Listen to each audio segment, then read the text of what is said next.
What's up, everyone? Welcome to another edition of the Sarlacc Digest, a podcast bringing you line talk and digesting Star Wars topics over 1,000 years. This is episode 218, being recorded on July 19th, 2023. I'm your host, Darth Moocher. I've got Grand Admiral Franz. What's going on, everybody?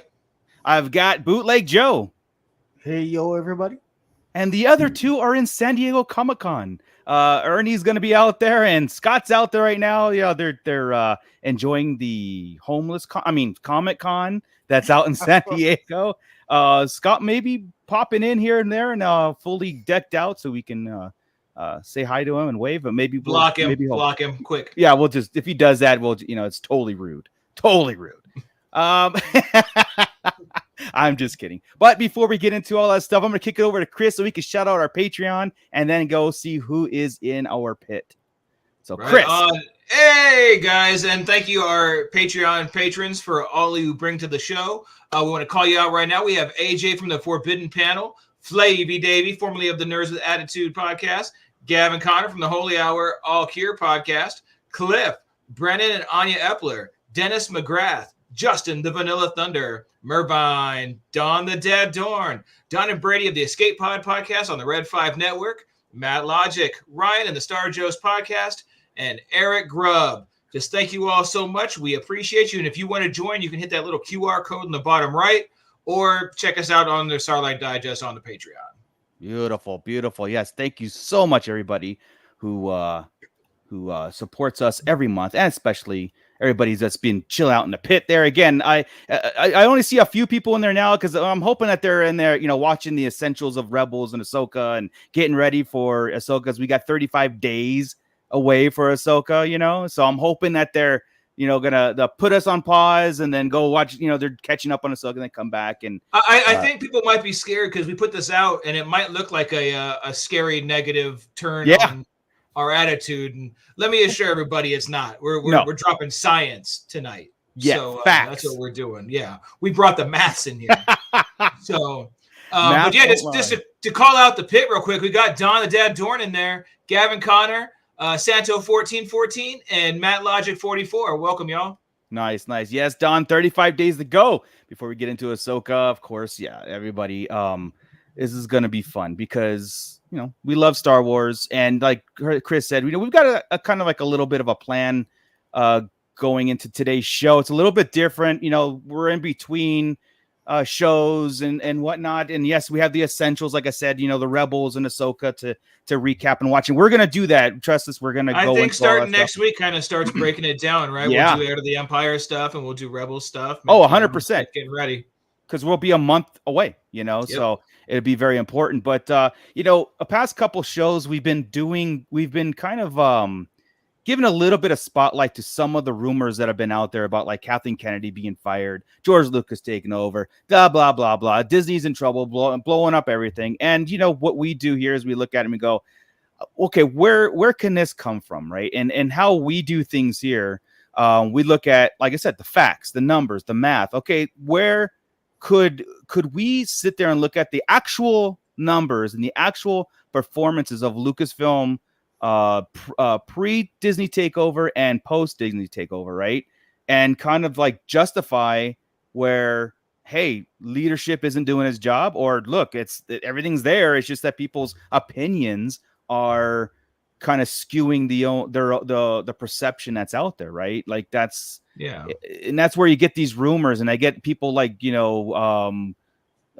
clamoring for those things, and always watching the news that they want to see, not what's out there, right? So, and right now, here's the thing: I haven't even made up my mind, and I'm the one that pulled the numbers on how this is going to go and how the outcome is going to be. I figured I wanted to have an open conversation in here, and we can just all kind of go in there. We come in here, eyes wide open. Let's just get some numbers. Do it like a business review. We're at a mid-year review right now where we're just past it. Yeah. And let's go ahead and run through this and see how, things go. And then at the end, think, okay, guys, well, what do we think? Is this something where she's run her course? She's 70 years old. She's worth $350 million. Do you need to keep doing this? At some point, all the websites that say she's out are going to be right. One day. So, right. But let's see if it's going to be on her own or if it should be business-wise. Okay. And, it's a cool discussion. thing. Yeah. So I'm gonna let you, Chris, because you're like the business guy. You're the serious. I mean, you pretty much know stuff is what you do for a living anyway. So I'm gonna kind of hand you the reins over to kind of like talk us through the stuff that you've come up with as far as like box office and percentages and reactions. And Joey and I will. All right. Well, let's talk about, before we jump into, let's talk about it real fast. So what I did was we looked at the budget.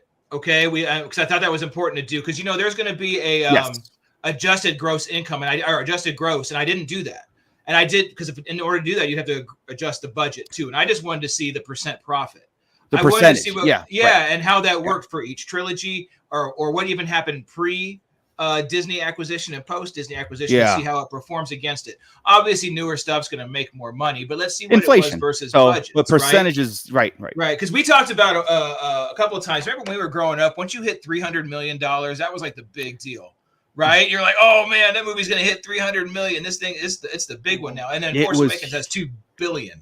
You know, and 100%, man. Like I remember Titanic. Titanic came out. It was like the first or second movie ever to have a budget of $100 million, and that was like unheard of, and then it made $1 billion at the box office, and then now $100 million is the starting point.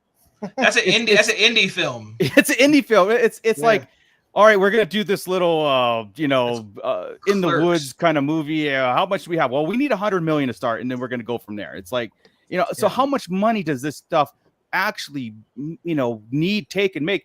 I had an interesting conversation with Cliff a while ago, and we're talking about budgets, and we're talking about if the budget, say, is $300 million. Now, is that and that's one question to ask, is that the entire budget from? No. So like advertising, marketing is missing.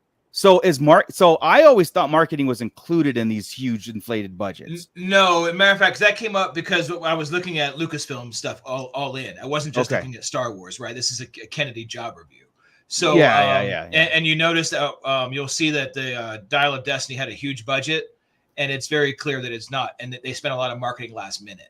So I think your last minute marketing is not going to be in the total budget. It's coming up from somewhere else, or it's earmarked for something else, but it knows it costs the company money, right? I don't. It's not all in there, but it's fairly close. It's close enough, right? When you're talking that much money, I would think so. I couldn't see a company going like, here's $300 million and here's another $100 million for marketing. It's just like, wow.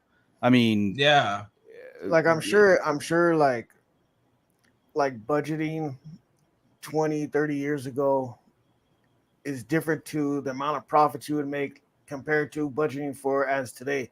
Like Jurassic Park, I can't remember exactly what the budget was for that one, but I remember when the first one came out, they were just like clamoring about how much money they made and how much, I can't remember the exact number of what it was, but I just remember always hearing about how much money Jurassic Park made just on the first one.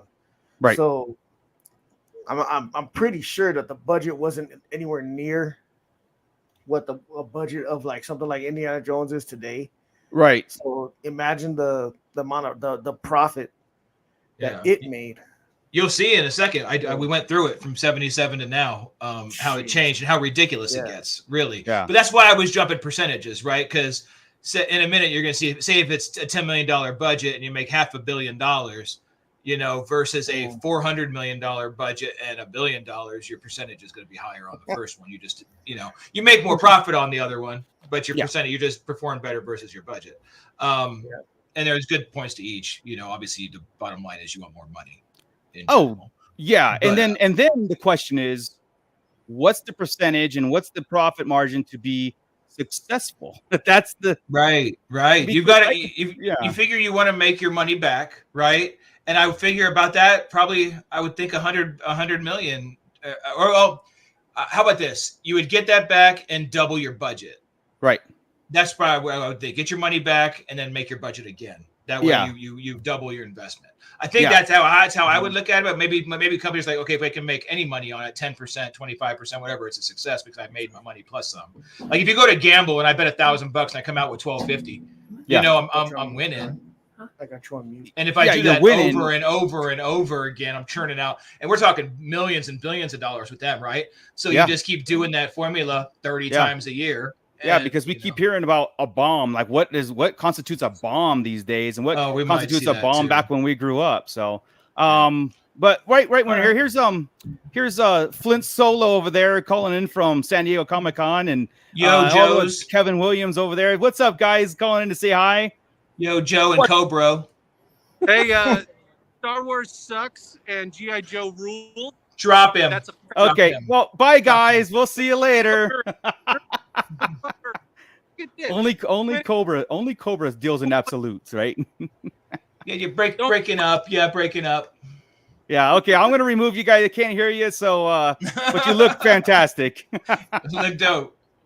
Thank you.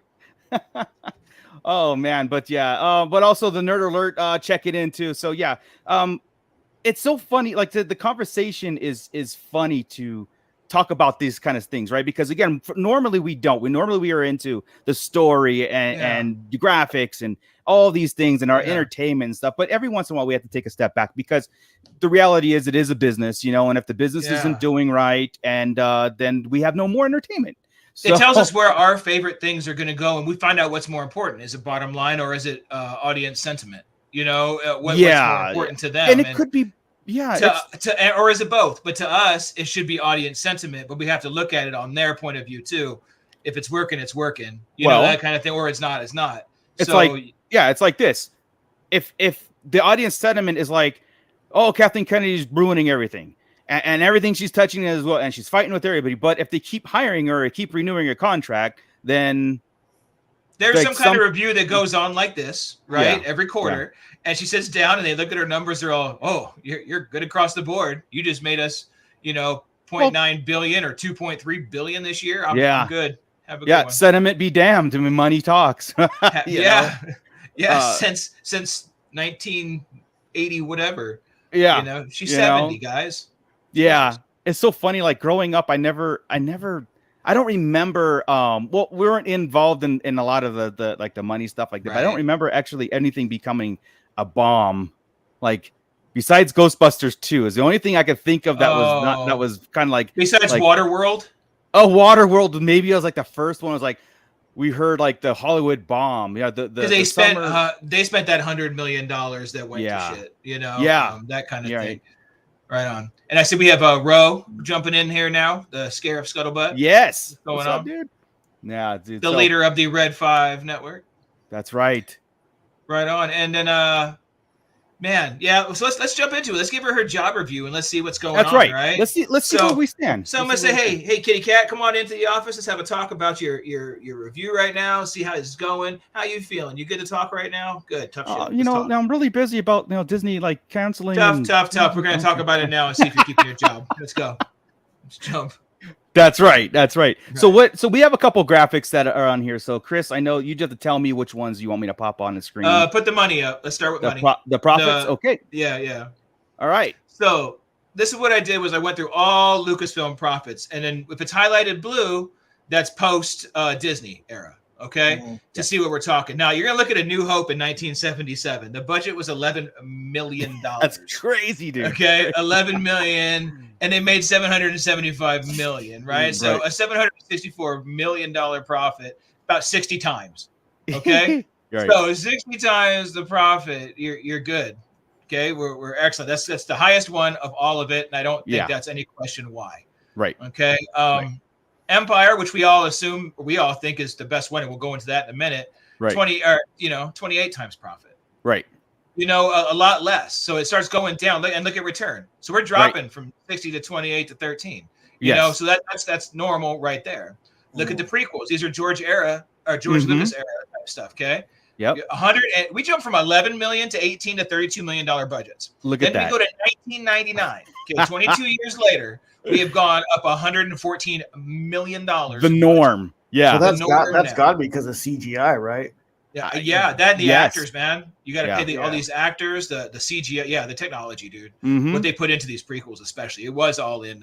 That's a good point, Joey. This was all in CGI, right? So the Phantom, they all have almost the same budget, about 115 million or 113 for Revenge of the Sith, which trips me out, right? You would think that would have been the most, but their budgets all came out at 8 times the amount, 5 times the amount, and 7 times the amount. Much less Right. percent profit for these. Mhm. So that was a normal drop. Now Right. we're going to go into let's look at Indiana Jones real fast before we go into the Star Wars ones. Sure. The pre era, all of them, including Crystal Skull, 20 times profit, 11 times profit, 9 times profit, 3 times profit. So Kingdom of Crystal Skull, even as the worst one, was 3 times the profit, right? Made the most. It of was all the of them. anticipate. Right. Mhm. Right. Right. Yeah. Look at Dial of Destiny, and I know it's still in the theater, but it's coming to streaming already. It's not going to make much more. It's going to be at 3% profit. It's flat. That's horrible, dude. Yeah, it had a $295 million budget. And that's who the hell greenlit crazy, that? dude. Yeah. And like I said, I that's where I was like, I would love an itemized breakdown of where that went. I mean, Jesus Christ, dude. I mean, all it's a de-aging 2.5-hour indie. movie. I get it, but yeah, exactly. The technology, marketing. I mean, everything that's it. But that profit margin is so disturbing because, yeah. Yeah. What were you saying, Joe? It's just such. I mean, it was such a good movie. I don't understand how more people didn't go out to support this. That's actually going to be on one of the next slides. We'll talk about that too. So this is just strictly numbers, right? So Dial of Destiny is obviously the failure of the Jones. Okay. Right. Willow, I just wanted to show you as a franchise. Right. Did well at 3 times its budget. That's respectable, especially for a smaller movie like that, right? You consider Lucasfilm is not, it's independent, but not, I mean, it's George freaking Lucas, but basically independent. Okay, so now let's go to the Star Wars back up top. Oh, and even Clone Wars, 7 times its budget. The Clone Wars shitty movie, right? We shit on it. It's 7 times its budget, so making a pretty good profit there. It's better than Attack of the Clones or Revenge of the Sith money wise. Yeah. Okay. Yeah. The only one it's not better than in the new era is Force Awakens, which is the $2 billion movie. Right. It's the one that still owns the record movie for the all-time domestic record. Yeah. Yeah. The kickoff for the Disney era, the return of Star Wars, still holds the all-time domestic record and is only at 7.5 times its budget. Right. $2.5 billion, $250 million. They get $2 billion 7 times in. Okay. Right. And then The Last Jedi 3 times, Rise of Skywalker 3 times, Rogue One 4 times, Solo, which was the bust, not quite double. Right. They made about half of what the budget was. So, I mean, not a complete bust, and it was better than Dial of Destiny, but Solo as well. So money-wise, she still makes a lot of money, though, right? I mean, we're talking $1.8 billion profit on Force Awakens, $1 billion profit on Last Jedi. There's $1.5 billion between Rise of Skywalker and Rogue One. We've made up the cost of the $4 billion price tag. Correct. Yeah. Right. So a lot of profit there. She's made more there than they made at all combined on top. Right. I mean, she's went back on Star Wars, but prices are different now. Yes. So it's not the percentage versus her budget. That's worse. So that's it money wise. So I would say here it's not as good as it was. Obviously. It follows the same pattern of the first one is the best one and it drops down. That's been normal for all the Star Wars trilogies, but her percent profit is way down. Yeah. With these tentpole deals. Yeah. Is that Jedi? Is the Last Jedi correct? 3 set for the budget, huh? 317. Yeah. Wow. Yeah. Wow. No shit. That's a ton. That's a ton. That cracked me up, right? Because that was what we talked. I was texting you, right? How a $317 million budget that used to be the biggest. Look at the domestic on return. Yes. Right. I mean, come on, dude. That's a ridiculous budget. All those budgets right there are ridiculous for the new movies. And I get that we have look how they look. Right. Right. I mean, but Star Wars looked fantastic. Empire looked fantastic. And Return looked fantastic. Why can't it look that good for? Yeah. And even on this sediment here, like what you were going through, the only one I feel like as a complete failure would be Dial of Destiny. Oh, I don't even consider Solo, even at the 42%, it made its budget. It made millions of dollars. I don't see, this is not including any DVD sales or money they make from, I don't know what they make on streaming. They're all tight-knit about that. Right. But I agree with you. This is not, if you're comparing it, it's not apples to apples. Apples to oranges, she's down in percentage. But overall, like I said, the money she made, you don't sniffle at $5 billion. The bills were paid, profit. Right? Yeah. Well, for sure, dude. Lights are way on, man. Yeah. We're not living paycheck to paycheck at Lucasfilm. Right. So I think so far it's a win. So let's go ahead and go to the next one. Kind of not our rankings, but the reactions. The reactions, yeah. Sure. So what I did here was I looked at the critics versus audience pre and post. Okay. I'm going to start with Jones and Willow just for fun. Sure. If you see it as a negative, that means the audience didn't like it as much as the critics did. And if you see it as a positive, it means they saw it more. Okay, got it. Or they liked it more. So the positive is it's so weird how Indiana Jones down there. It's such a good positive reaction. It's got an 88. It's not the top one. It's the third highest audience score there, right? But the critics hated it for some reason compared to the other ones, and that doesn't make any sense to me. So, but she gets pretty good scores on Indiana Jones here for quality, I would say. Matter of fact, having the audience score higher than the critics by 20%, I would say is a good thing. I would think so too. Look, I think we're audience. Yeah, exactly. We're the ones paying the bills. We're the lights, right? So I think that's a win there. I think she has a big ass loss on Willow. Yeah, taking a dump here. You see that it's so funny that the audience just loved the old Willow, and they just hate the new Willow. And I'm one of those too. Yeah, so it very consistent with how the show goes, with how you guys talk about it. It's so much so I hate it that I'm so glad it's not on Disney Plus to even look at. That's how much I hated it. Right.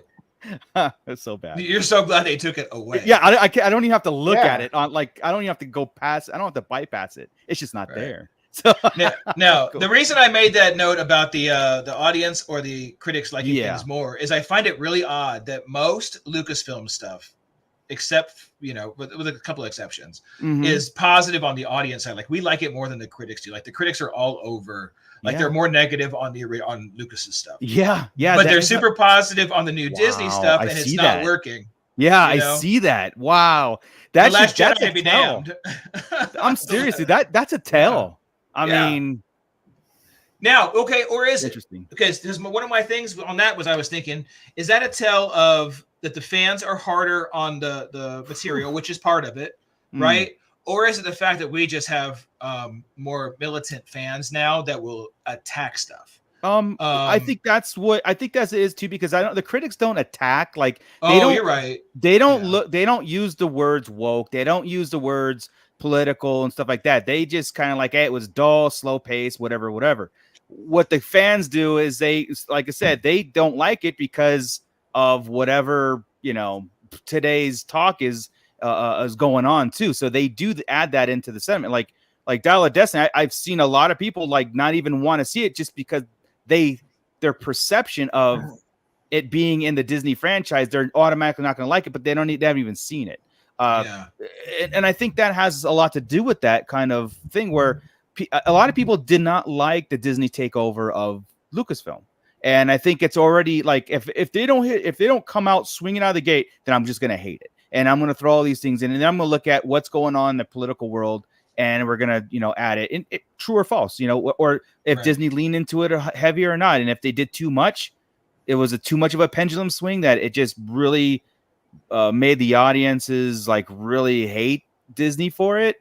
But the critics are that's the one thing that I will give credit to critics, is that they're consistent in that way, that they don't let the outside opinion formulate their scores. They very much have been consistent on these scores. Look at them; they're mostly look from the Clone Wars movie down. Those are all animation or TV. Yeah, right? And everything but the two, obviously the Clone Wars deals are all Disney era stuff. The critics like the Disney era TV. They do, except for Book of Boba Fett. The fans don't like all of it. They don't like Book of Boba Fett, Obi-Wan Kenobi. Right. Well, that's it, really. Or Resistance, obviously. Nobody like. I can't believe Resistance. The critics love Resistance. What in the hell were they watching, dude? I don't know. And that's what I ask myself a lot of times with the critics is, what movie were you guys watching? Because there's a lot of times where it gets high praise. And I'm like, how? Yeah.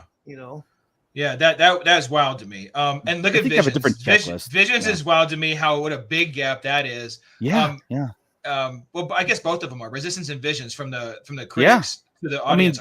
Visions almost give it 100%, man. I'm like, Now Kenobi too, and I'm trying to keep my emotions out of it, not my emotions, my own personal feelings. But that's what we do. We're podcasters, right?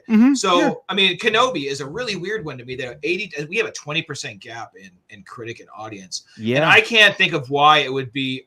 Again, the TV CGI is what I would complain about. Right. And I guess people complain about having the old broken down character type.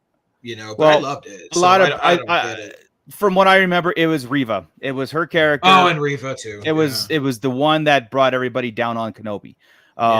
Just And the quote unquote overacting over this, over being angry and stuff. Like we've talked about this, right? Like, to throw our podcast stuff in there. But it's so tough to go into that. I really like that. But again, take my feelings out. This is the score, right? Numbers are numbers. Absolutely. So I would think on this part here for sure. I would think she's missing the mark on audience, and that's what's most important. Right. I feel like she has the audience score as a negative on her side. With again, Dial of Destiny being the way big, not true. Right.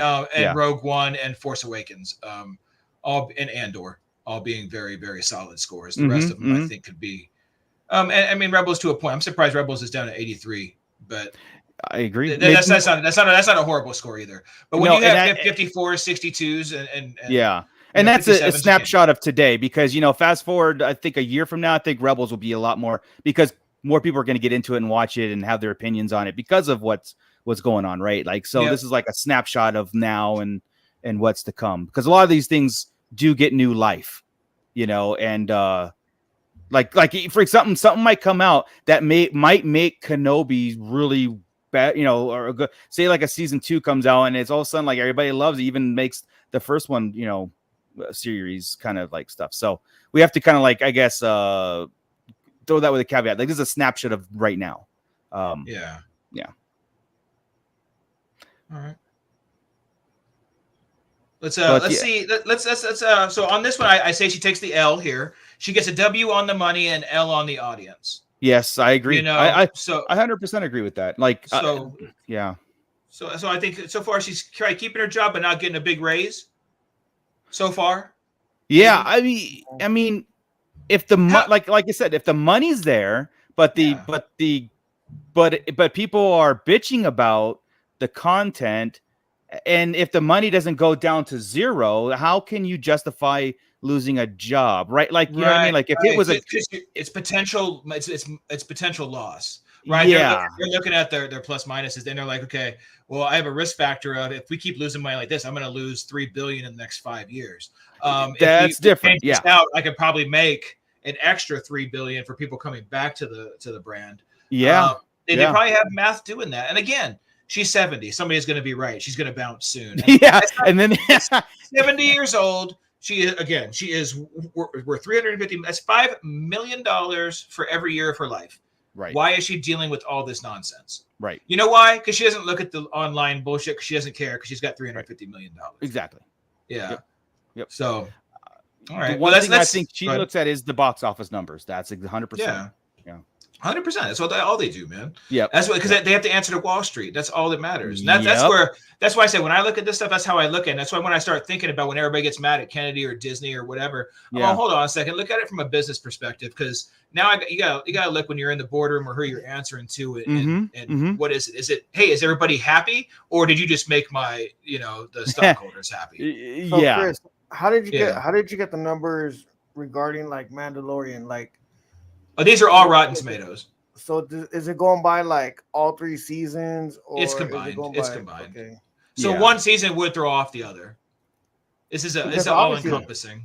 Yeah, because obviously the first season did really good. I don't even remember hearing anyone say anything negative about it. No. First 2, and right? Yeah. That's why like these numbers don't really reflect the start that it had. Yeah, no, it's just it's all in, like Rebels and Clone Wars as well, and Visions. It's just all combined into one. That is it. I didn't dig any further to see if I could get it. I probably could, but I didn't go any. Right. Yeah. I'm complicated enough. Yeah, no, I think but that is a good point too. Like, Mandalorian as an overall thing, because I know we break down seasons and we kind of like, oh, season 1's great, season 2 is great, season 3 had some hiccups and stuff, but as an overall, I think story, like, remember how we kind of put things on its shelf, like when we get into our personal rankings, we go like, sometimes it's like original trilogy over prequel, sequel, stuff like that. So you can have 1 or 2 bad things in that block, but overall it's got its score, and which which we'll do right now. You want to see the scores? Yeah, let's do this. This should be interesting, because I'm curious to see where the pit is on this too. All right, so Pit, this is what I did. So I started with the critics in the audience, and I ranked them by how their scores were, right, 1 through 11 on the movies, how they basically their favorite. Yeah. Then we asked the whole crew, all 6 of us, to put in our rankings 1 through 11. And then what we did was we added them all up, what everybody's rank was, and the lower the score, the better, right? Yeah. So as you see, The Empire Strikes Back, we unanimously chose as the #1 Star Wars movie. So its total was 7 with an average of 1. Yeah. That makes the sense best overall score you can get is a 1. And right. And what this says, what this sentiment is, Empire Strikes Back is the best movie ever made. Yes, ever made. And there is no, and this is right now, for now, until we decide to change our minds. This is the definitive ranking, and all others have been deemed null and void, I said. So, that's true. That's anybody else's ranking does not count because we use maths, and nobody else does. They just put numbers out randomly. Exactly. But so I wanted to go through this, and Scott wanted to be here because he won't be able to defend anything. And I told him we weren't going to do that to him, but I'm going to do that to him. So yeah, he's not here. It was always the goal, Scott. Sorry. It's always the goal. We got 5 more slides that proves it. So Empire, we're all pretty solid here, right? I mean, A New Hope. So we got Empire all 1. A New Hope is pretty close to #2, except Marco has it at 3. And Joey, check you out, man. We're going to talk for years for a bit, but well, it is what it is. Look at his list, though. His two is Revenge. Yeah. 3 Return and 4 Rogue One. I mean, it's hard to argue. I understand it. Like I said, it's respectable. It's respectable. It's really all of our top 4 or 5 are pretty interchangeable, right? Yeah. If you look across the board, they all are, with the exception of, maybe my Attack of the Clones thrown in there, and Ernie's Revenge. Force Awakens up there. Yeah, his Solo's up at 4. So we have what's up? The way I ranked mine was, which one would I put on if I was sick with the stomach flu? Well, 100%. What I do. That's your list, right? Yeah. So obviously it would be Empire Strikes Back over, overall. Yeah. New Hope, it's like, I love it. It's always going to be special to me because it's the first one ever. Mm-hmm. But there's other ones that just have, I'm going to say, better graphics, better. I'm not going to say better storytelling because it's not better storytelling. But Revenge of the Sith, I mean, for some reason, within the last 15, 20 years, the prequels have really grown on me, especially with the Clone Wars cartoons and all the stuff that Disney has. Like, Disney's really put some steroids into the prequels to where they're I agree. Almost my favorite. Yeah. And we always have the caveat of, this is a living, breathing document. This isn't set in stone. Like Chris said, things fluctuate here and there. Like sometimes things will come out that will just kind of like, wow, like Rogue One did the New Hope. Now I got to put those higher up on my list or whatnot. Yeah. So sure. Yeah. So no, I get that totally, dude. And I have Revenge on #3 of mine, so I get why it's up there. It's ahead of Return for me. But look, so #1 was Empire, #2 was A New Hope, and #3 was Return of the Jedi. The original trilogy were the top 3. Yes. And sometimes I wonder, is that just because that's our era? Were they genuinely better? And then I look at them all, think about it, and yes, they are. Yeah. So, yes and yes.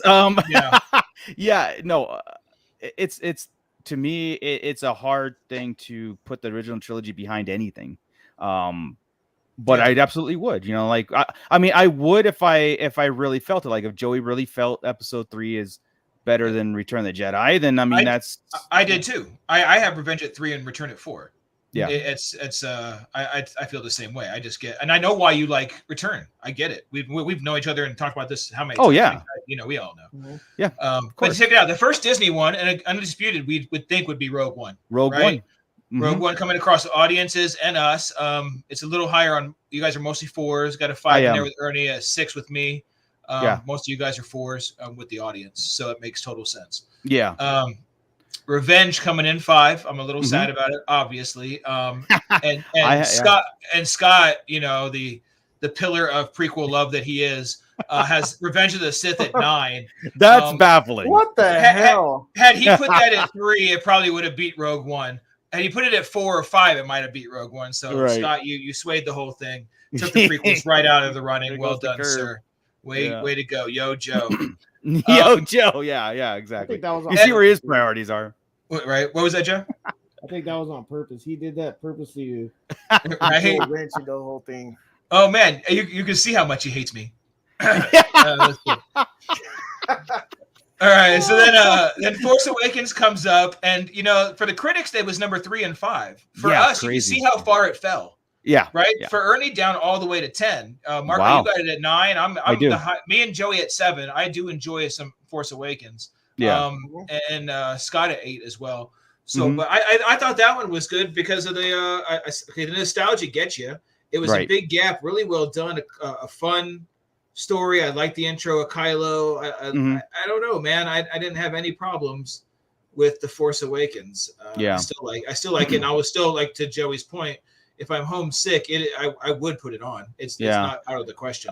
Sometimes I look at it as a block, like I said, I have a hard time sometimes separating a block of films, like the prequel, sequels, and original trilogy. So if yes, as a standalone film, it's probably better of the 3 as far as like the story and understanding and what it set up, and then to me, like a lot of times, I like I said, my first reaction coming out of it was, wow, what a great reboot of Star Wars, and I just felt that way, and sometimes revisiting, I still feel that way, but it's like a reboot with some added cool stuff to it. You know what I mean? So that's my justification of bringing the prequel so low in my book. Yeah, I get it. I guess it just kind of gave you the feels. I talk a lot about it. It felt like Star Wars. Force Awakens feels like Star Wars. Yeah, the trailer was like the pinnacle of that movie, and then the movie was like, whoa.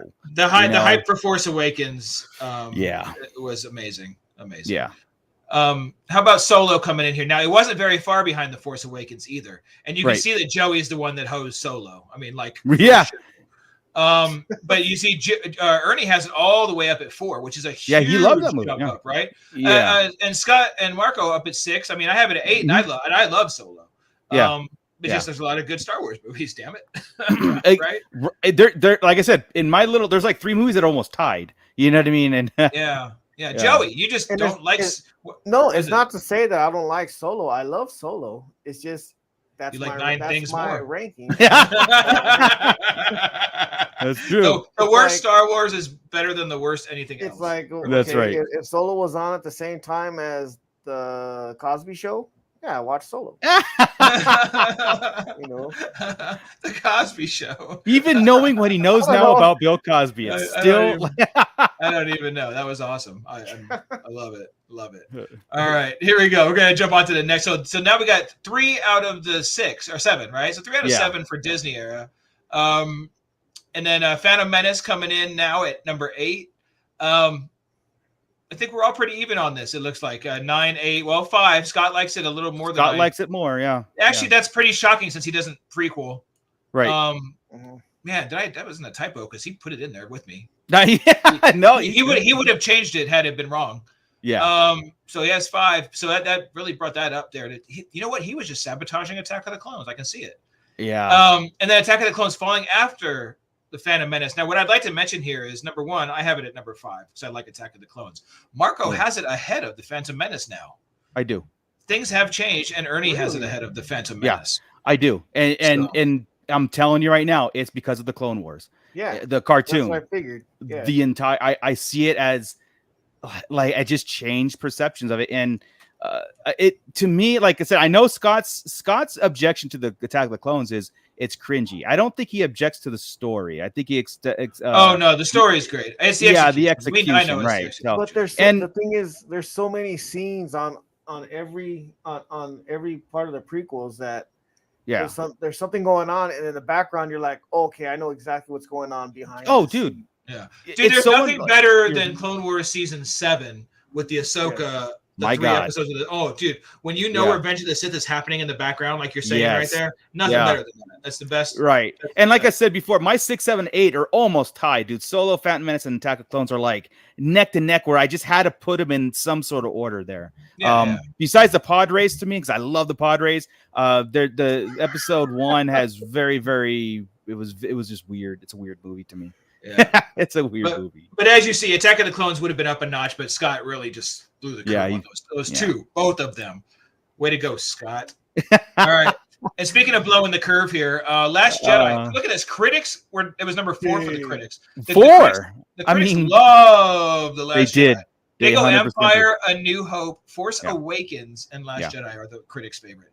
Number Yeah. 11 for the audience, and then we Look at go Scott. Chris 10, Marco 10, Joey 11, Ernie 11, and Scott is loving on Last Jedi at number 7. So I don't think he saved the Rise of Skywalker. He saved it from the Rise of Skywalker. Look, Yeah. it's that close. Had he put an 8 there, it would have tanked it. Yeah. Awesome. Way to go. See? Scott was The really Last the Jedi- deciding factor on a couple of these. Yeah. If the Last Jedi was on same time as Cosby Show, Cosby Show. Cosby Show. That's funny. Oh my god. So and those make sense, right? To me, I mean, Last Jedi more so because it's divisive. And Yeah, look, very. nothing makes more sense to me than look at the gap in critics and audience. Yeah, right? and I do have a kind of an answer for this critic audience thing with Last Jedi, because and this is where the actual talking back happened at this movie between Rian Johnson, Kathleen Kennedy, all these people started to fight with audience and critics, but with podcasters and bloggers. They started to answer back and started to attack back. And that's where I think the timeline skewed for Star Wars or Lucasfilm in general. Now, that's the point, because Force Awakens, it was kind of like, it is what, everything, it was whatever. Last Jedi came, we started our podcast around that time. The trailer was coming out. When it came out, we saw it. We were confused. We kind of liked it, and we were kind of talking ourselves into it. But this is when the backlash happened majorly, because not through critics, but through the audience. And you can obviously tell all the audience, besides Scott, gave it almost the bottom of the barrel. But the critics were tried and true, Yeah. So would you say that this had maybe something to do with it? Okay, the audience obviously would be fans that are emotionally involved in it, right? Yep. The critics are watching it as a job. You're right. They're You're critics, so they're not really emotionally attached to whatever happened in The Last Jedi. So you would figure they'd be like, okay, yeah, it's a great movie. Yeah. They have a different checklist. You know what I mean? They do absolutely have a different checklist. Yeah. But the weird thing is, critics today are us, right? If we could really get on Rotten Tomatoes as the podcast and do a review on every movie. Yeah, we could do that. So I guess it just depends on their genre. Like if I got on there and I started doing watching horror movies just to have reviews, I'd have a completely different vibe and feel than you would. Sure. Right. So so I guess to your point too. Yeah. Hereditary. Perfect example. Hereditary. Yeah. Yeah. Oh God, dude. Just watched it again the other day. It was perfect. Perfect. Yeah. I decided not to watch it again the other day. And that's like 749 straight days. I have not watched it again. So keeping count. I forgot where I was on that shit. That was the critic's job and audience job as far as Yeah, man. I mean, whatever. It just yeah. But to Joey's point, the audience is in I just it, right. see it as that was in there. Yeah, I just saw it as that was the time where we first growing up. We never heard of this before, like J.J. Abrams or James Cameron coming back and yelling at an audience member for not liking the film, and this is the first time we saw it, or it actually hit to where it's like Rian Johnson actually called out people by name, and all these things started coming out, which I think has a big impact on the future thing. It put a sour taste in people's mouth. It's almost like, well, just let us talk about the movie and we'll move on. But no, now the creators are getting involved and telling us we're wrong, and it was a different time, and I think that was squashed really fast by lawyers and stuff, where it's just hard to recover from that. Yeah. Hey, look how interesting it is that the audience score is really close to the right line, even with us involved. Yeah, that's kind of wild. Except for Rise of Skywalker, scores way lower with us than it does a regular audience. Yeah. And I think because of us, we talk about it so much that every time we talk about it in the Star Wars timeline, it falls even further and further and further, because there's so many holes. There's so many different things. True. These are initial reactions from people on Rise. Yeah. Right? So every time we revisit Rise, it gets lower for me. Like it's, Me too. Yeah. You can't go any lower now. Right. Yeah. That's the only one for me, Rise of Skywalker, that I watch it and my reaction to it is still the same. It's like I don't love it, but I definitely don't hate it.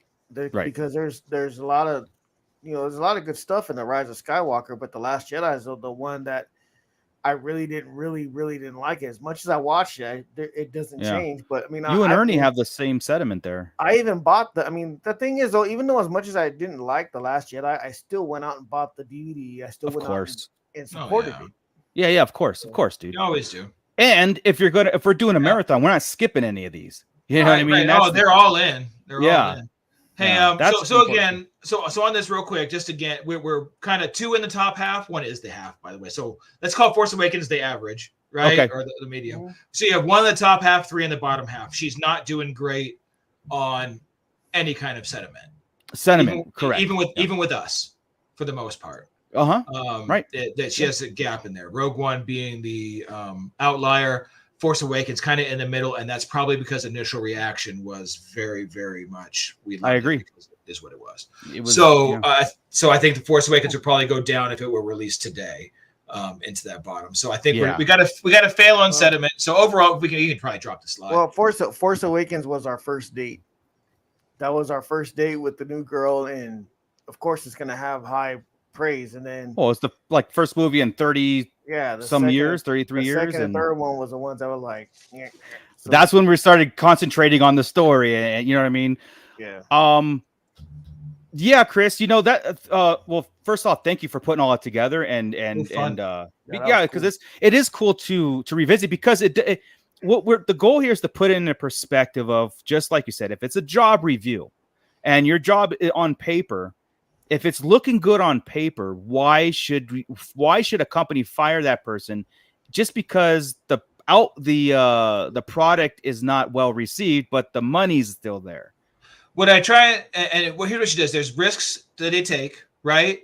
And you try and tell your people, take risks, fail fast, do what you can, you know what I mean? But you can't make money without risk.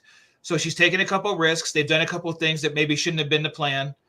They adjusted after pretty fast, and they did. They stopped immediately doing the 6-month releases. You know, for the most part, I think she's done a good job. Man, she's made $5 billion. I think if I was in a job review with her and I was telling her what's up, said, look, you're doing really good on your revenue. I think you need to pay more now. It's coaching wise. You need to pay more attention to what your audience is looking for. You need to see what the negatives are. You need to react to that. Find a balance. Because not only are you making $5 billion, you probably could have made 7.5. You know, because you're leaving money on the table because you're upsetting your people. So figure out what it is. Do your focus groups. Do whatever the hell you got to do, and get it straight. Because the next time we talk, I expect the quality to be up so that the revenue will go with it. And that's what you would expect. And that's how a job review would go. I wouldn't fire her for the sentiment necessarily because she's made the $5 billion. So that's how the review would go. If there was a trajectory on a downslope, and Dial of Destiny is almost one of those things where it makes, I mean, it is like a dive. So whatever else, what is she in charge of next as far as like? I said, first off, besides that on the Dial of Destiny, I suppose they would also have had a talk. Right, because I know how I would talk to my executives and how I talk to my folks below, right? And you kind of a risk and you know what's going on. You're like, look, Crystal Skull wasn't very well received. We've had a bunch of problems with Lucasfilm lately with our Star Wars brand and with Willow. There is a definite risk here with Solo. Our goal has just got to be to make our budget back, and anything beyond that is going to be good. They have to be in that mode right now until they figure something out. Dial of Destiny was a risk. I thought so from the get. I told you I was worried about it even before. I don't know. I loved it. I wish it made. I was worried about it too, man. We were on here talking about like, look, we have to go in here just kind of open minded stuff because we want to have fun with it. It's so hard. It's so easy to get caught up in whatever people are saying. Like I said, I've seen it. I've seen people in comments, not in our comments, but I'm like other people's, podcasts and stuff about them saying like, I just refuse to go see it because I think everything Disney and Kathleen Kennedy touches is not talking to me on an entertainment level, and so they go in arms folded. Which I think, to me, this is entertainment. You're missing out on a lot of stuff. If I know way too many people that got rid of Disney Plus. Yeah, and I don't know. I mean, like to me, I always said this too. I said, look. If you're like a huge Star Wars fan, you love Star Wars, and you're not going to go anywhere. But if you're going to refuse to indulge in the content, they're not going to redo it the way you like it. It's like, here it is, and this is what we get. You know, Yeah. we're never gonna get. You're not gonna reboot the sequels. You're not going to take this and make it not canon. It is what it is. So you either Eat enjoy it, or or go to I mean, bed. yeah. But there's no Yeah. bitching. Don exercise that sentiment. Chris, you did a great job on the info you gave. Absolutely, because you know what? If you went to the person on the street and said, "Look, Kathleen Kennedy, does she deserve to have a contract extension?" And a lot of people would say no, right? Like, just like, no, because I don't like what she's doing at Disney. It's failing. Everything's a bump. But if you presented with numbers and you're like, well, look, it's making money, and not as enough money as it could have the potential, but it's still, like I said, keeping the lights on. They got $1 billion in cash in the bank. They got, I think they employ thousands of people. They got buildings. They got companies. They got, the bills are paid. Yeah. Hard to argue. It's hard to argue that. Now, yes, I think what my thing would be like this. Look, another Dial of Destiny bomb would solidify, in my opinion. Look, it's just not working, because that is like, no one's in business to break even. Okay, so I would say, in my opinion, as much as I probably would welcome new leadership, just because it's been a long time, and I think a freshness in that sentiment in the audience and us in general, like, what can someone else or a new team bring new life to Star Wars in a direction that we all can agree on? Sometimes if I have a council meeting and there's 12 people sitting there and they go, look, if by removing you, and I know you make us money, but if by removing you and we put someone else in, if that's going to raise the sentiment, which will raise our profits, if that's better for the company, that's, I think, has to be looked at also. For sure. As much as I would love Kathleen Kennedy to quit on her own terms, not just what, hey guys, it's been great. I'm going to go and enjoy my, like you said, $500 million and just or whatever she didn't spend, and just kind of do it. I think she's done, in my opinion, she's done very good things in Hollywood since day one. I mean, her track record, people just knew the name now because she's in charge of Lucasfilm, but she's been in the game a long time, and I think a lot of people forgot that too.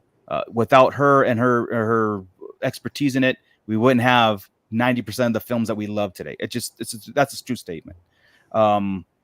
So on one hand, I go like, I think new leadership is needed, just not the sense of a because a personal thing. I think it'd be a good direction to go, and not I wouldn't want her to go because I don't like her. I think it'd be, but look, I think it's time to kind of like shake it up a little bit more and get into what Star Wars was all about in the first place. It's not just Star, it's Lucasfilm. So I was just gonna say, that's the hard part, because it's not just, everybody wants to think Filoni or Favreau or somebody like that taking charge.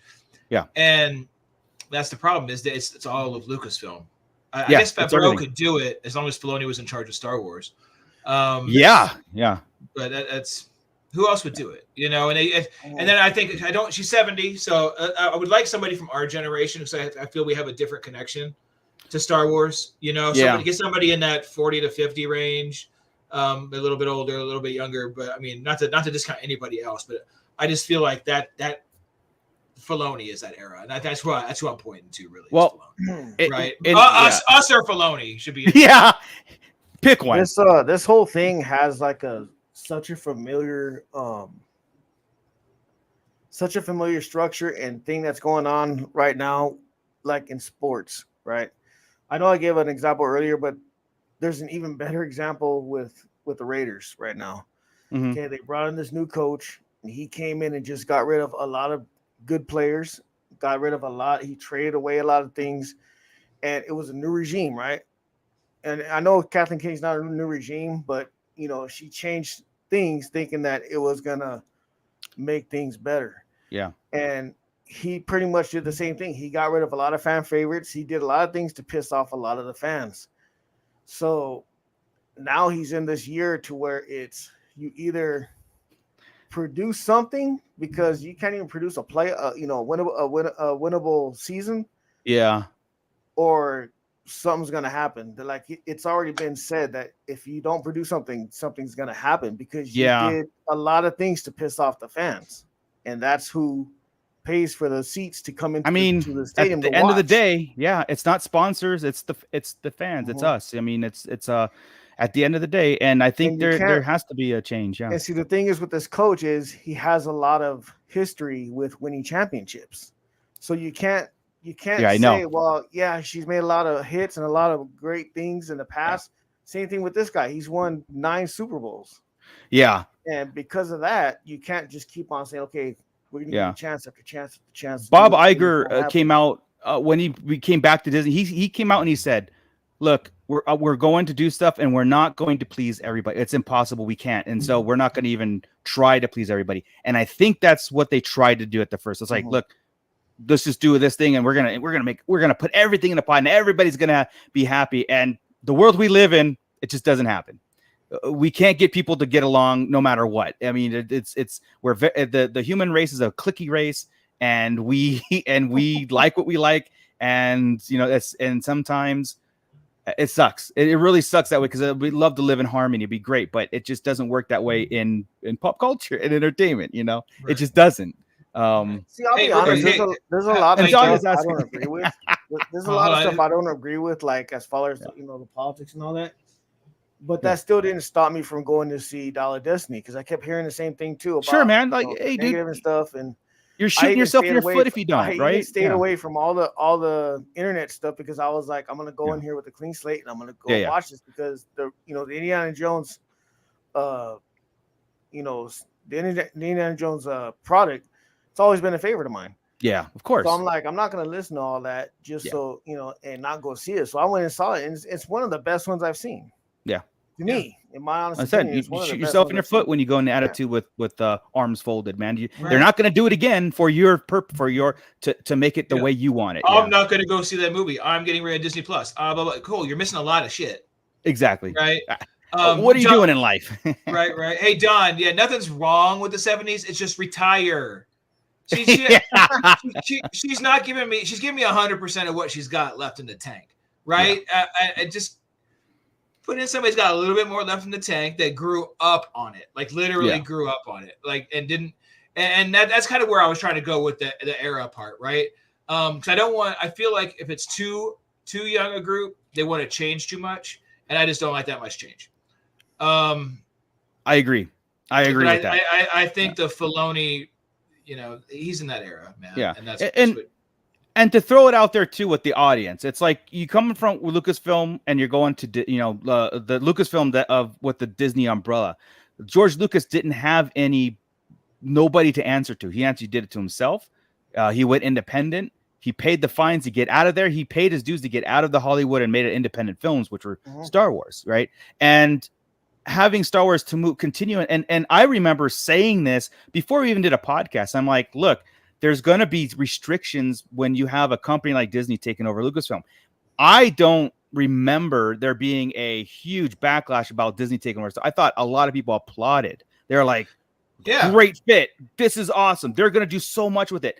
And I said there, I go, yes, but you got to know that it's Disney and they're going to make sure they have control of certain things and aspects. And it's not going to be a George Lucas type company. So anybody who takes over Kathleen Kennedy's spot is going to have to answer to how she did it. Like, I'm sure she has a notes of red lines on everything she submits, and it's to curtail what Disney wants. It's not to basically what Lucasfilm wants. So anybody who's sitting in that seat is going to be that way. Yeah. It's almost like be careful what you wish for because you just might get it. Yeah, I mean, we all loved it. It's the devil you know. Yeah. Right? The devil you know is making $5 billion. Yeah. And I have all the faith in. Here's the thing: I have all the faith in the world that they can do it because Rogue One to me is one of the most perfect movies I've seen in a long time. But I think that was luck, and I think that was too. Two directors, reshoots, and so they threw in the Vader scene at the end. They did, and I think that was a risk. I think Rogue One was risk to even do that, to even bring in that era and try to tie in the original and that thing. But it was from John Knowles. John Knowles has been there since the prequel. It's like these are the old school Lucasfilm guys who were like, and Kennedy was like, yeah, just work on it on the side. And then it became this thing. That was the risk that she was willing to like throw it in. She had these whole bookmarks or these big epic adventures and Rogue One turned out, to me, in my opinion, to be the one that was just like, yeah, I think it all came together by chance, by accident, by problems, just like Star Wars. Star Wars, I think if it was originally put out the way Lucas initially did it, I think it'd be horrible. But it had all of these things that made him change it to like mistakes, additions, all these things, and that's where I look at it kind of where. Instead of like J.J. Abrams taking a thing, writing it and then shooting it and then putting it out and then walking away, it's like, wait a second, did you even like watch your own film? What you even like? What did you do? So conflict in movies sometimes I think helps. I think Solo is another example. I think what we got at Solo was really good. That's not the favorite, but it's pretty good. And if we got what they were going to give us, I think that would have been, I don't know. I mean. Hearsay, right? So yeah, right. We got what we got. They did what it did. How much of it's her fault is, whatever, or how much is her credit?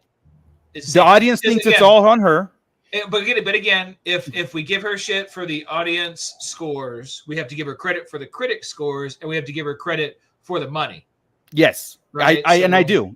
Like I said, I would rather, like, if in my opinion, if Kathleen Kennedy was to exit Lucasfilm, I would love for it to be on her terms, meaning I'm not going to renew my contract extension, and hey guys, I'm going to find something that's going to take place. And the whole thing about everybody's videos, we told you she was fired behind the scenes, retirement. That's the thing.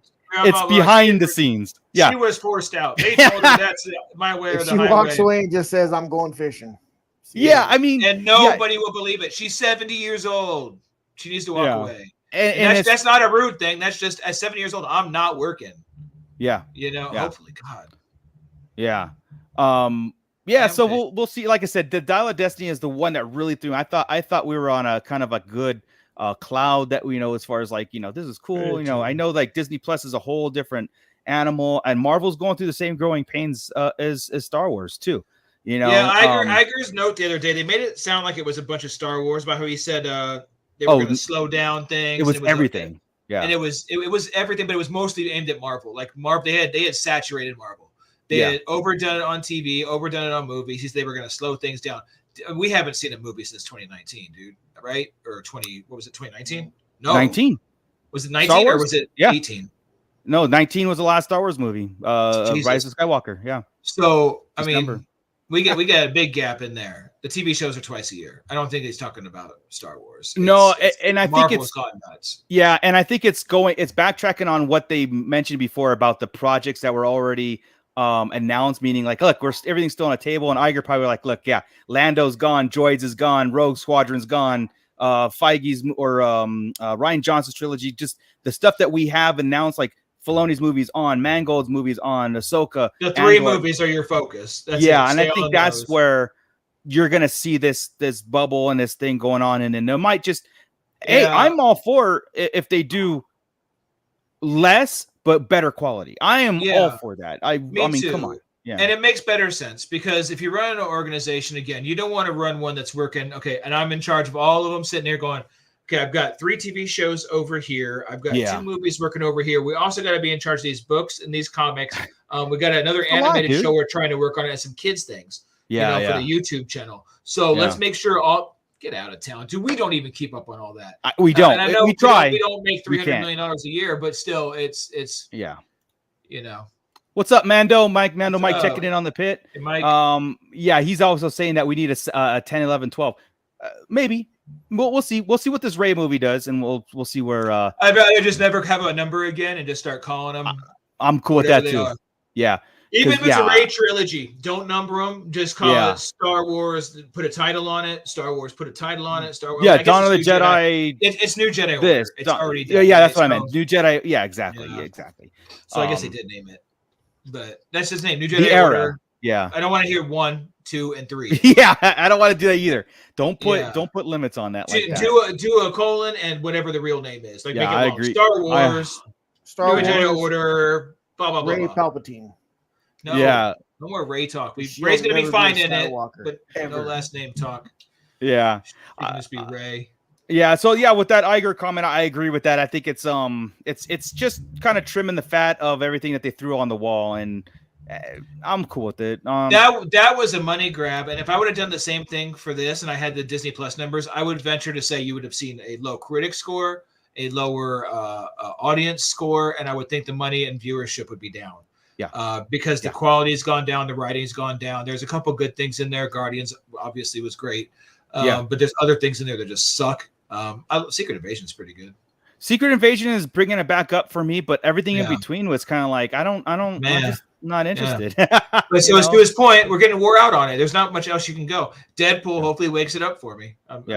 So and I had this thought before we get closing. So I had this thought on too about like the MCU, the canon, meaning everything from beginning to end. It has to cohesively work within a realm. And this is exactly. And I was thinking the other day, I go, how can you go from the Thanos or the Infinity War saga to the Kang Dynasty to all these things and have it all blend in and all make sense from Iron Man 1 to the last Marvel movie? It's hard without rebooting, and this is why comics did it every 10 years, is because it got to the point where these characters don't make sense existing, and even if the character existed before, so they had to stop and start over again. And I think we might be getting there with the Marvel stuff, because it's like, wait a second, where were all you guys during the Infinity Saga, and what was happening? You know what I mean? Like, yeah, they've had no. Honestly, if you take the MCU for what it is, like versus Star Wars, we talk about never having a reboot, right? You can't reboot. Right. The MCU, could they ever handle a reboot, or does it always have to be a continuous? If they had a reboot, you'd have to stop it all and wait a decade, right? Yeah. Because it's lasted so long, you have to let it burn. All they have to do is go, well, we're in this multiverse thing, and we go to Earth. But then it's just a continuation, and you always have the ability to bring people back, right? That's what I'm saying. Do a straight reboot. Yeah. I agree. And what I meant by reboot is like go to a different Earth, and now you have mutants, and now you have this whole storyline. And like Rick and Morty goes Earth to Earth, and whatever. Yeah, and that's the only like Star Wars can't do that. That's just we're not doing that stuff. But yeah, I mean, like, but Chris, did I ever get like your opinion on like you agreed with what we were talking about with Kathleen Kennedy, but did we get your opinion on get rid of her now, let her stay, do stuff like that? Stay. Okay. I don't see any. I mean, here's the deal. Personally, she should go. She's 70 years old. But job wise, if I'm her boss, on paper, yeah, I can't tell her that. Yeah. Number one, right? If I'm her boss, but number two, yeah, she's performing. I would just think at that age, it's time, right? Yeah. Let the new regime take over. Well, this is why Lucas sold it, right? He was like, it's time for somebody else to kind of like carry the torches on these stories, because obviously there's more, and I don't want to do it. So I mean, but no, I mean, as far as job wise, it would have the thing would have been, I would have praised her on her revenue, would have talked about how we potentially could have made more had we got the audience score up, and if we would just pay attention to that instead of saying F the world. That's important, man. Yeah, get the audience score up. Let's not like I said, I don't necessarily need them to apologize for anything. Nobody should be apologizing. It is, you just stick by your plan. And just like this, I think this Rey movie is kind of like this continuation of like, look, we did what we're doing. We're building on the groundwork, and you're going to love it. Like, you guys are going to love this Rey movie and what it's going to project and, do all these things going forward. It might not have her, but she's just the catalyst, the connection, but it's going to project this, propel this awesome story. And I think that's going to be your, people will take it as that. Oh, they fixed it. They're right. They fixed it. They fixed it. That and the fact she's giving me Heir to the Empire with Thrawn and Ahsoka. Get out. I mean, that's under her. I know she's not, but if we're going to blame her for everything, she's given us that too. The sentiment when she said there's no Star Wars source material is, I think that's where and now we're sitting there going like, Heir to the Empire. Oh, wait a second. Everything we see is source material somewhere, right? They use a lot of it, but that's the creators, and that should always have been the case. It's not her job to be the creative force. She's there to put it together, guide them, direct them, tell them it together. And you have all the departments. You have your creative department, your production, your marketing, your ops team, all these things. She has to run all that, man. She's overseeing all of it, but she's not directly in let me write this effing story for you. Right? Yeah. So. And my last point, and I did a kind of 180 on this too, as what I was trying to with the movies, like moviegoers. And I was kind of saying like, well, maybe the movie theater experience is at such a decline because of COVID and stuff like that, where it's not feasible. But now because of Guardians, Mario, Spider-Man, I'm like, nope, people are still going to movies. I don't care. They're really picking and choosing. And we still get millions and millions of people going and flooding a movie theater to watch a movie. And Indiana Jones should have been one of those. So there's no COVID excuse at all. None. Not anymore, man. Like, and that to me is make better content. Dude, that's all. Barbie is gonna blow away Indiana Jones. Unbelievable. Blow it away. Yeah. It won't even be close, dude. I bet you Barbie makes $800 million. Woo! Just because it's almost like one of those movies, like it's so over the top, like it's just we got to see it. Yeah, it's gonna be so ridiculous. You'll be like the surprise summer hit, blah blah blah, and the Oppenheimer folks are gonna be pissed because it's gonna bomb. Yeah. I heard Oppenheimer. There's no CGI in the whole thing in that movie. Just real bombs. Well, it's footage and stuff like that. That they have. Yeah, they did real bombs. They just blew up New Mexico. They don't need it. It's like Crystal Skull. That's awesome. And they have the first Hulk.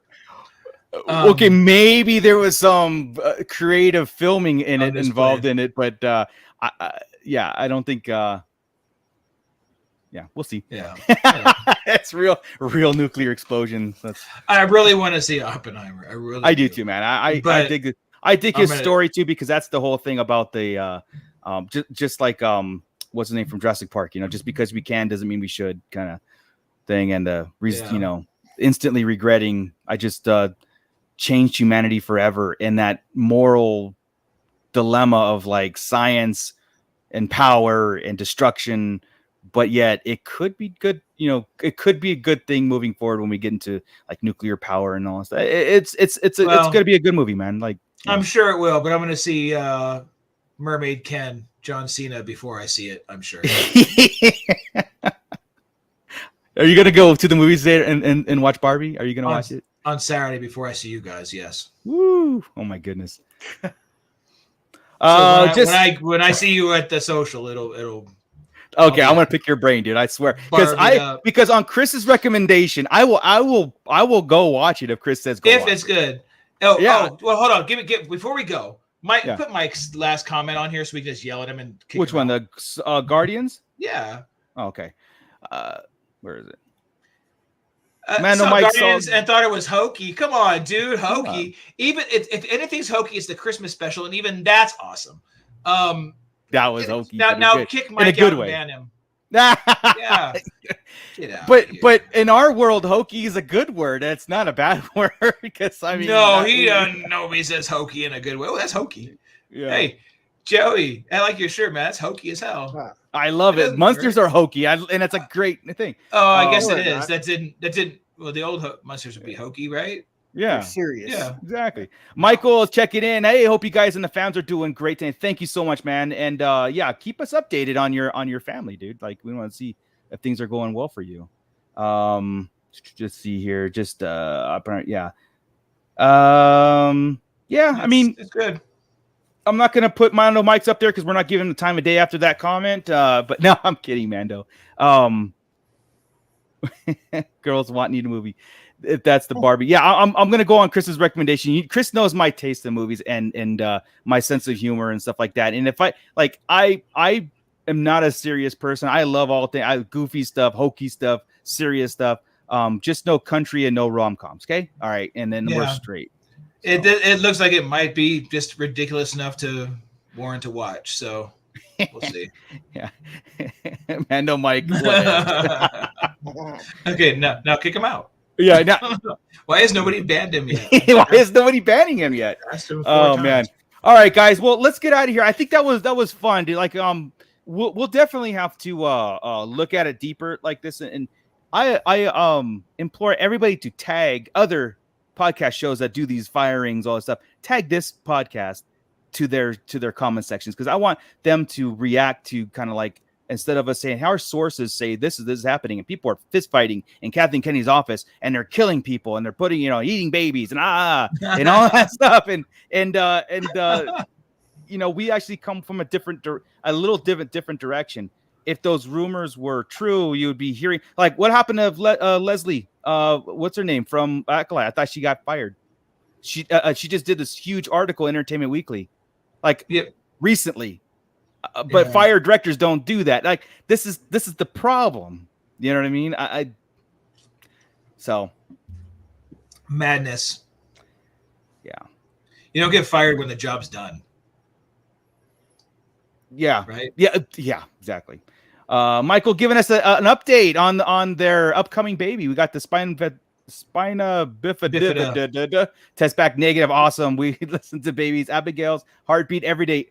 Congratulations, man. Again, praying for you that everything works out for you. It's so cool to bring another Star Wars fan into this world. That's awesome. That's awesome. So congrats, man. Mike. Yes, Mike is banned until next Wednesday at 7. Yeah, exactly. Consider yourself banned until next Wednesday. It's a 7-day ban. Exactly. All right, guys. Well, let's get out of here. Chris, take us out of here. Thank you, Joey. Thank you, Chris, for not going to Comic-Con and you know. Hey, I'm here for you. I'm here for you, man. I wouldn't leave you alone.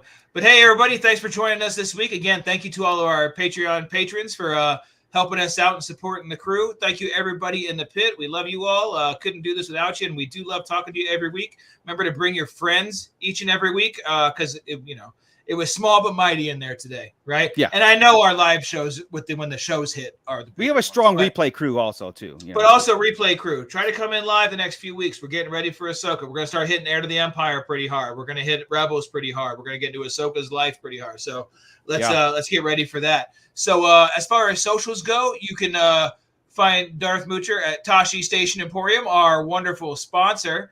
If you need anything for your toys, your action figures, your collectible dolls, go ahead and get the stands from Tashi Station. He's got some badass stuff that he works on, and all of my figures back there stand up because of him. I would tell you, Piet is a piece of shit and would not stand for anything. Piet stands his happy ass straight up now. So awesome, well done. awesome. Thank you, sir. I'm really bad about the Instagram, so let's go ahead and you can find me at Hot Topic Podcast on Instagram. We got Darth Moocher on Instagram, Bootleg Joe _760. Is that right? Yep, that's right. At Instagram. We got Scott Solo Artist on Instagram. And which one am I going to use for Ernie? The Fallen Fett. Let's do this. The Fallen Fett Chronicles. Yeah. Whatever. You can find Ernie. Links in the description below too of like all our socials. And let's help Ernie get to 500 subs so he can get to that next level on the Fallen Fett Chronicles. Fallen Fett Chronicles. Let's get him to 500, guys. Let's do that. I know that next week, I'm sure he's going to have a really cool show with all this Comic-Con stuff going on. And I know like the Toy Migos and They're Not Dolls are doing a live show from Comic-Con, I think Friday, I believe, or one of those days. But stay tuned with that, because that's going to be cool, and get all your guys' news from what's going on there. It sucks that there's no Star Wars presence or Disney presence or Marvel presence there, but D23 in September, I'm sure we'll get some updates on projects. But we get HasLab news this weekend though? We will I think Friday is the HasLab panel or Hasbro panel. So by Friday we should get the next HasLab project. So Imperial Shuttle. Yeah. Show. Come on, Imperial Shuttle. Not the Ghost. They're teasing. Everybody wants it, so it's not going to work. HasLab is never on the same page as the people. Yeah. But let's see. Coming. So 35 days of Ahsoka. Get the countdown. Get the essentials in. Bookmark, like, subscribe, tell a friend. And with that, remain geeky, Chris. Remain geeky. Where's my outro? Bye.